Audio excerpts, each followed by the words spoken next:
which you help us to do. And sometimes when they start having problems, the first question that rises in their mind is, did I marry the wrong person? Maybe I'm not in love.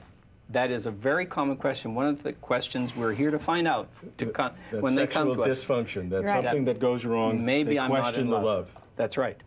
And we really have to help them sort that out. In your experience, do people recognize that sex in the evening is a reflection of what has happened during the course of the day? Or do they think of it as an event? Here I am, it's Thursday. Too often it's an event. Especially that's a male-female difference again. More for the man. What are the differences? The woman says, you know, you came home from work, we came home from work, we put the kids to bed, we got dinner, you went and watched TV, you didn't have any interest in me at all, we got into bed, you flicked off the remote control, you slapped your hand over me, and now you're ready for sex and you're interested in me?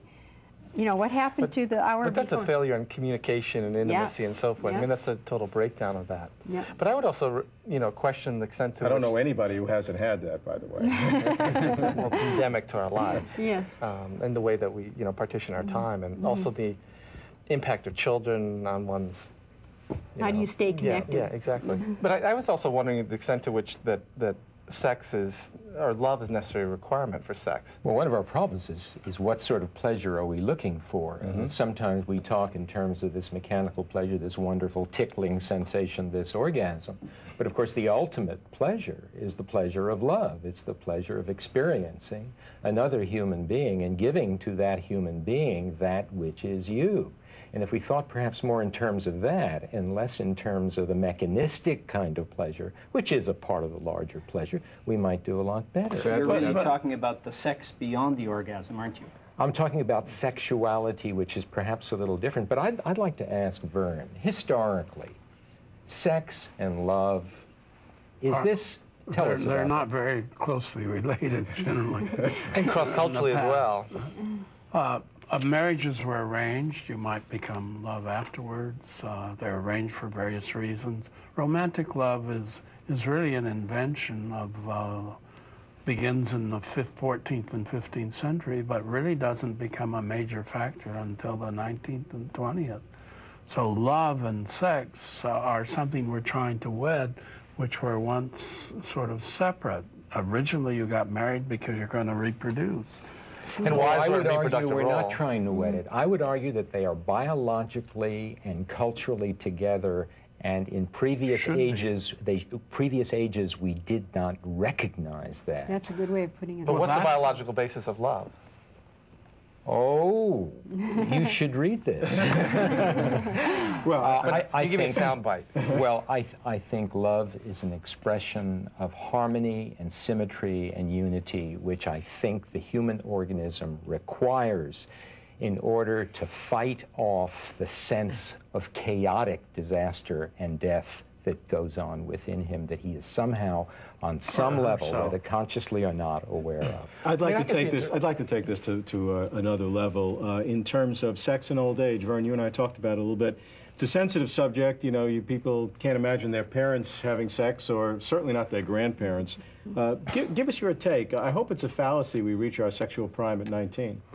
Well, we might well, but we can coast along for years. The older you get, the longer. Well, and the older you get, you know, as a sexually active male at post-70, I can give personal testimony that sex does exist, and it's a very important part of the relationship.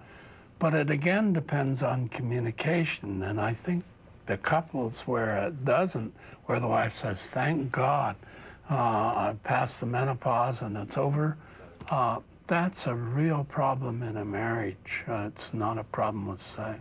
And it's really a problem for her personally, too, because she hasn't accepted her sexuality and her sexual needs. Well, and the fact that the male still feels such a great desire for it is indicated by Viagra. And before this, all the plastic inserts and so forth that were on the market.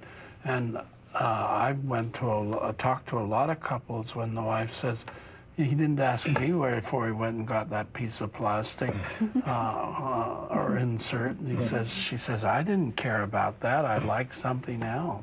Well, we're ready for a prediction. Fast forward 100 years. Will the need for sex therapy be more or less choice? I would say more, and not just behavioral sex therapy, but including intimacy training as part of that.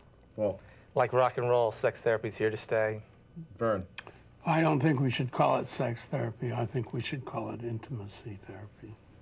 And I'd call it estrangement therapy because of our mechanistic, increasingly estranged society, yes. Cliff? More, because things are getting so complicated in the sexual world. There are going to be just a great variety of areas where people are going to need help even more than we have now. Well, I hope it works. Sexual fulfillment is a natural need for most human beings, and professional sex therapy can play a useful role in improving the love lives of just about everyone. Pleasure is important, but often diminishes without intimacy. And just appreciating sexual differences between men and women can be a big help. Much as we hate to admit it, we all probably need some lessons, or at least honest answers to personal questions. Good sex, like parenting or building relationships, doesn't always come naturally, but making it better is surely worth the effort. An admission of need is a step closer to truth. I'm Robert Kuhn.